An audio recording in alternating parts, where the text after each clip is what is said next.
नमस्कार। हमारे चैनल में एक बार फिर से आप सभी का स्वागत है। आज हम मौजूद हैं उत्तर प्रदेश के ज़िला प्रतापगढ़ के अंदर ग्राम उदय शाहपुर में, और हमारे बीच मौजूद हैं समाजवादी पार्टी के प्रदेश सचिव। और आने वाले चुनावों में उनकी क्या रणनीति रहेगी, जानेंगे सीधा सचिव जी से। हमारे चैनल में आपका बहुत बहुत स्वागत है। जैसा कि चुनाव काफ़ी नज़दीक है, हमारे दर्शक जानना चाहेंगे आने वाले चुनावों में, विधानसभा चुनावों में आप जनता के बीच किन किन मुद्दों को लेकर जाएंगे, क्या आपकी चुनावी रणनीति रहेगी आपकी पार्टी की। धन्यवाद। जहाँ तक समाजवादी पार्टी का 2022 के चुनाव में जिन मुद्दों पर हम जनता के बीच में जाएंगे, वो सबसे बड़ा मुद्दा भाजपा सरकार की विफलता, विकास कार्यों को जो रोकने का काम भाजपा ने किया है, गुंडा राज चरम सीमा पे है, बेरोजगारी चरम सीमा पे है, इन्हीं सब मुद्दों को लेकर समाजवादी पार्टी चुनाव के मैदान में जाएगी। सर, जैसा कि आज का वोटर जो है, आम आदमी महंगाई से बहुत ज़्यादा दुखी हो चुका है, और अभी उपचुनाव के होते ही बीजेपी की करारी हार हुई है। उस हार के पश्चात एकदम से डीजल पेट्रोल के दामों में थोड़ी बहुत गिरावट आती है, तो ये जनता में क्या संदेश जाता है इस चीज़ को कि महंगाई को लेकर जनता का जो आक्रोश था, इन उपचुनाव में जनता ने उसको प्रकट किया, जिसके परिणाम स्वरूप भाजपा की केंद्र सरकार ने वैट घटाने का काम किया, प्रदेश सरकार ने भी वैट घटाया है।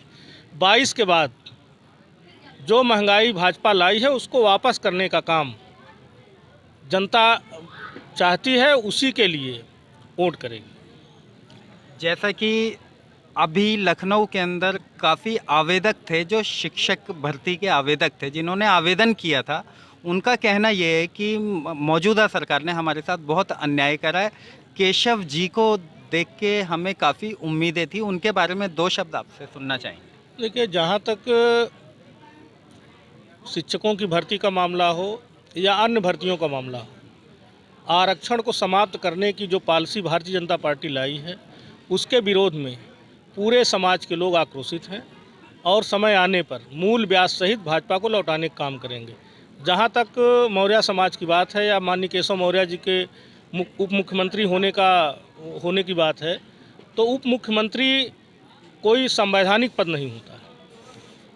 यह तो उसी तरह से है जैसे साइकिल के डंडे पर एक सीट लगाई जाती थी, और बच्चा जब नाराज़ हो जाता था तो उसको चुप कराने का एक प्रयास किया जाता था। भाजपा ने वही प्रयास किया, लेकिन भाजपा के इस प्रयास को मौर्य समाज के लोग या अन्य समाज के लोग बखूबी समझ रहे हैं कि ये पिछड़ों को ठगने का काम किया, पिछड़ों को लूटने का काम किया भाजपा ने, और उसका जवाब 22 के चुनाव में देना चाहती है। जैसा कि मौर्य साहब को, केशव जी को जनता ने चुना था, उनका चेहरा मुख्यमंत्री के रूप में देखा था, लेकिन जब समय आने पर भाजपा का मुख्यमंत्री जो है श्री योगी आदित्यनाथ जी को चुना गया, तो इसके बारे में काफ़ी लोगों के बीच में हमने जाके सुना, वो कहते हैं काफ़ी अन्याय हुआ। उसके बारे में आप क्या कहना चाहेंगे? क्या ये ठीक था, या आने वाले चुनावों में भाजपा का चेहरा कोई और हो सकता है? नहीं, देखिए, जहाँ तक भारतीय जनता पार्टी का प्रश्न है, भारतीय जनता पार्टी संघ द्वारा संचालित एक संस्था है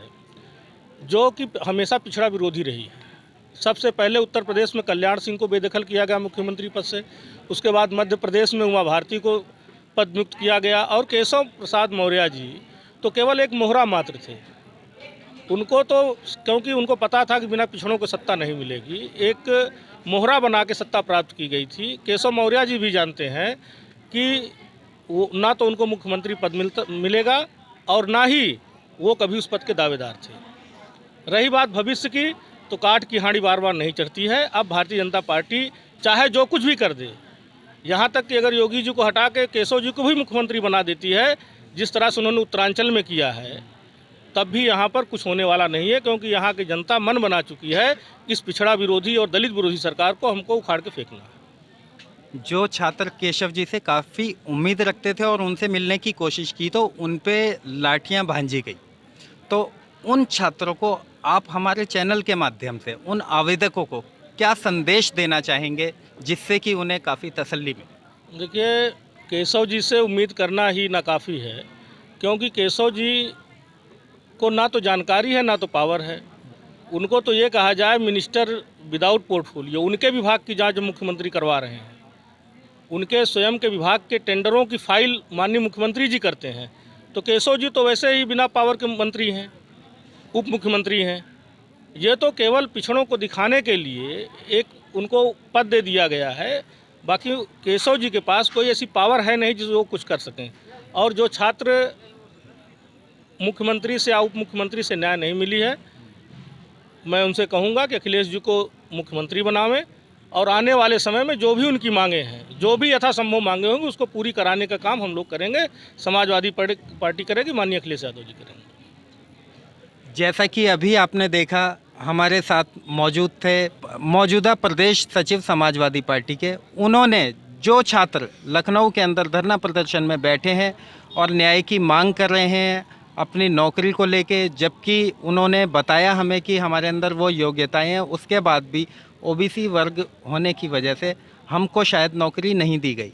तो उनको श्रीमान जी ने काफ़ी तसल्ली दी है हमारे चैनल के माध्यम से। यदि समाजवादी पार्टी भविष्य में सत्ता में आती है तो उनकी मांगों को ध्यान में रखकर जो योग्य होंगे, जो पात्र होंगे, उनकी मांगें पूरी की जाएंगी।